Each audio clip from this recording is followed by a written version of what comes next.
রাধে রাধে, জয় নিতাই। আমার রাধেমোহন ব্লগে সকলকে সুস্বাগতম।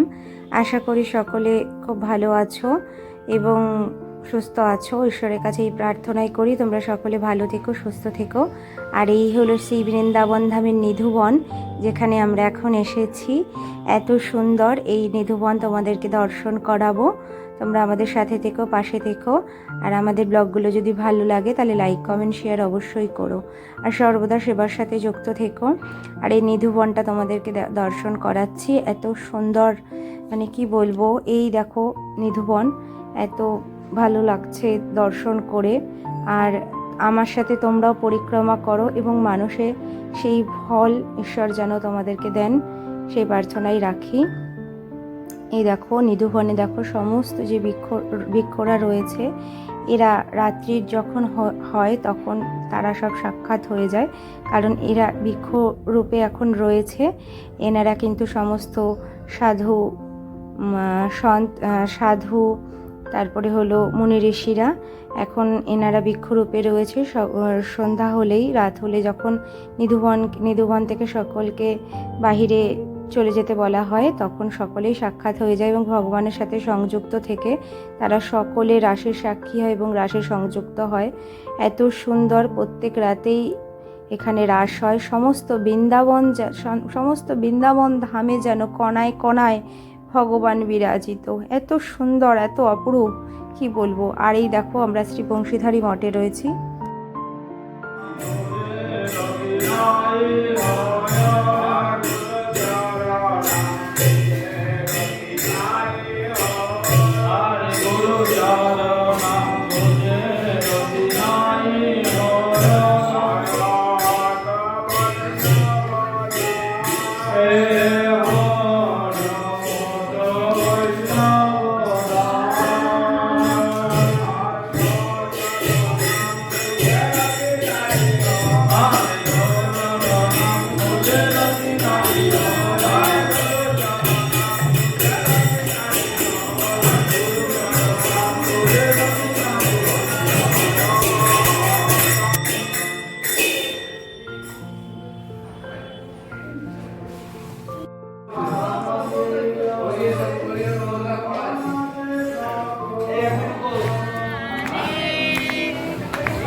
আর এই দেখো আমরা যমুনা মাইয়ার সাথে সাক্ষাৎ করতে এসেছি।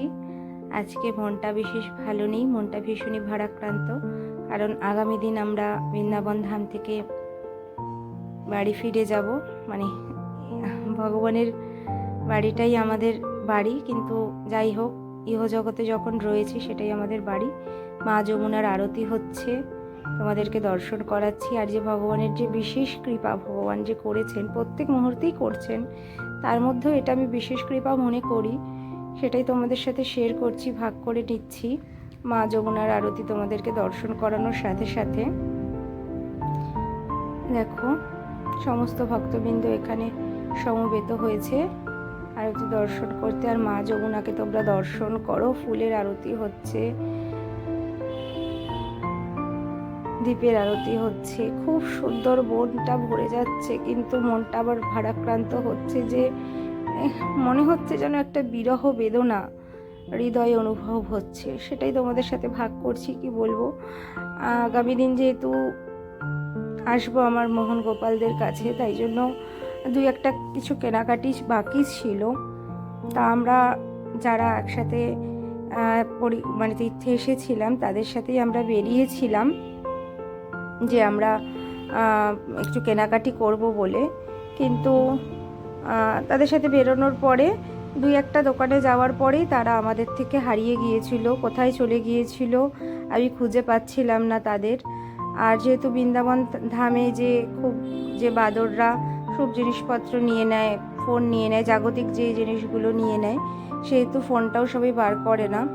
অনেকবার ফোনও করেছিলাম, কিন্তু তারা ফোন ধরেনি। বা কারোর ফোন বন্ধ ছিল, তখন মাকে বললাম, মা এই জাগতিক যে ভগবানের সেবার জন্য দু একটা জিনিস আমাদের নেওয়ার ছিল সেটা তো নিয়েছি, তাহলে তুমি এক কাজ করো, চলো, মনটা ভালো লাগছে না, আমরা ভগবানের আর কি যেই মন্দিরে ছিলাম সেই মন্দিরে চলে যাই। যাই হোক, সেই মন্দিরে পূজার সামগ্রিক দিয়ে তখন বললাম, মা ভালো লাগছে না, চলো মা যমুনা মাইয়ার সাথে একটু সাক্ষাৎ করে আসি, গিয়ে কেসি ঘাট যে সামনেই ছিল আমাদের, চলো সেখানে গিয়ে একটু বসি। এবার দেখো, আমরা যে 4-5 দিন বৃন্দাবন ধামে ছিলাম, তার আগে কিন্তু আমাদের কখনো মা যমুনার আরতি দর্শন হয়নি। কিন্তু মা যে আমাদেরকে টেনেছেন, মা যে আমাদেরকে তার আরতি দর্শন করার যে সুযোগ করে দিয়েছে, তাতে আমি মাকে ধন্যবাদ জানাবো না? মার যে কৃপা, মা যে আমাকে করেছে, তার জন্য আমি এই অধম, আমি তার কাছে কি বলবো, কিছু বলার নেই। মা তুমি ভালো থেকো, তোমার এই পারেই তো ভগবান রাধারানী অনেক লীলা করেছেন, সেই সাক্ষী তুমি কৃপা করো যেন আমি আমার ভগবানকে ভজন করতে পারি, ভালোবাসতে পারি, এবং ভগবান যেন আমার মাধ্যমে সকলের ভালো করায়, যেন জড়জাগতিক বস্তুগুলো মধ্যে আমি যেন আবদ্ধ না হয়ে পড়তে পারি।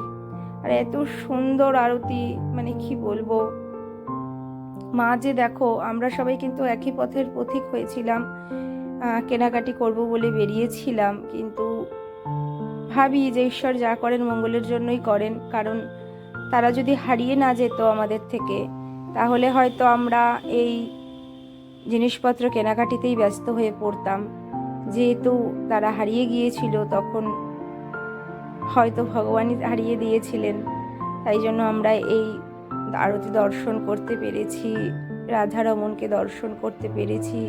আমার রাধারমণ একটা ভেতর থেকে যেন একটা অপরূপ টান অনুভব করি, জানি না কেন, মনে হয় যেন যুগে যুগে আমি তার খুব কাছের, তার খুব পাশের জন, আপনজন, সে আমার খুব আপনজন, আমিও তার খুব আপনজন।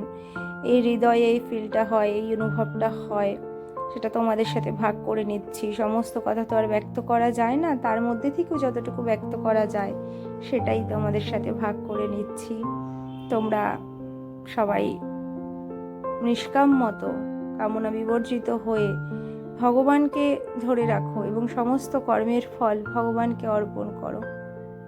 দেখবে ভগবান সর্বদা তোমার সাথে থাকবে। ভগবান বলে যে তুমি আমার হয়ে কাজ করো, তুমি আমার হয়ে যাও, আর তোমার সমস্ত দায়িত্ব সব আমি করে দেবো। সত্যি তাই, বিশ্বাস করো। এটা কোনো গ্রন্থে তো রয়েছে, ঠিকই আছে, ভগবদ গীতায় রয়েছে, শ্রীমদ্ ভগবদ গীতায় রয়েছে, কিন্তু মানে এটা আমি সবসময় হৃদয় দিয়ে অনুভব করি যে সত্যি তিনি সবসময় ভক্তদের পাশে থাকে, সাথে থাকে, কিভাবে মঙ্গল প্রার্থনা করে, কিভাবে তাকে আগলে রাখে, সেটাই আমি তোমাদেরকে বোঝাতে চাইছি। কারণ কি বলো তো, আমরা জড়জাগতিক বন্ধনে যত আবদ্ধ হব না, তত কষ্ট পাবো জীবনে, তত আপনজনকে হারাবো, প্রিয়জনকে হারাবো, রোগ ব্যাধি জরা সমস্ত কিছু আমাদেরকে গ্রাস করবে। তাই যত তাড়াতাড়ি সম্ভব সেবার সাথে যুক্ত হয়েই জগৎ ছেড়ে, যেটা আমাদের নিত্য ধাম, সেখানে যেন যেতে পারি। এই দেখো রাধারমণ।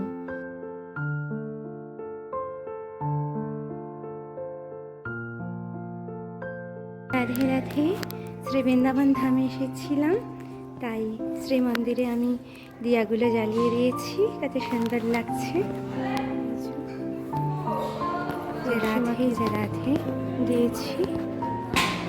গিরিরাজটি একটু আরতি করার পর শয়নে গেছে।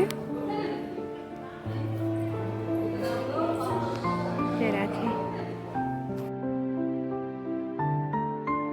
এই দেখো, এই সময়ও একটু ভিডিও করে নিচ্ছিলাম, কারণ এই যে সময়টা তোমাদের সাথে দর্শন করাবো বলে তোমাদেরকে। এই দেখো, আমরা সেই মন্দিরের, বংশীধারী মন্দিরের বাইরে দেখো সবাই লাগেজ ব্যাগপত্র নিয়ে অপেক্ষা করছি। এখন 2:30 এরকম বাজে, 2:30-3টে। আমাদের 4টে সামথিং বা 5টা নাগাদ গাড়ি।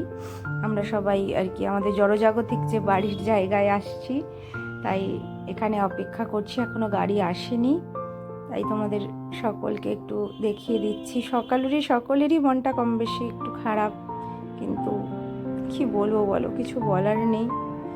বাবাজিরা বললেন যে আমাদের তো দেওয়ার কিছু নেই। বললাম না বাবা, তোমাদের কাছেই সমস্ত কিছু আছে, তোমরা কৃপা করো। আর এই কৃপা একটাই, যেন তুমি আবার বৃন্দাবন শ্রীধাম বৃন্দাবনে আসতে পারো। জানি না ভালো মন্দ কিছু বলতে পারছি না, কারণ মনটা ভালো নেই। সকলে ভালো থেকো, সুস্থ থেকো। রাধে রাধে, জয় নিতাই, জয় জয় রাধে শ্যাম। বলো শ্রী বৃন্দাবন ধাম।